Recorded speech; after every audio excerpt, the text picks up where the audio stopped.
حضرت مولانا غلام رسول راجکی صاحب کے بارے میں مشہور ہے کہ آپ دعا مانگا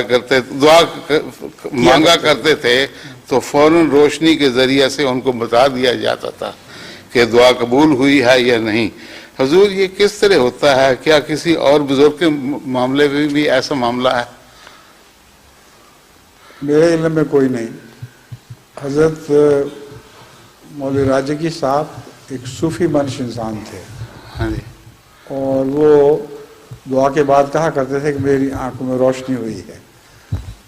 تو وہ کس قسم کی روشنی تھی اس کو ہم کچھ نہیں جانتے، مگر ان کی دعائیں جو قبول ہو جایا کرتی تھیں ان کے ساتھ اللہ کا یہ سلوک تھا کہ ان کو ایک روشنی کی چکا چوند سی نظر آتی تھی جس سے وہ معنی یہ لیا کرتے تھے کہ یہ دعا قبول ہو گئی ہے. کسی اور بزرگ کے متعلق میں نہیں سنا کہ ایسا واقعہ ہوتا ہو.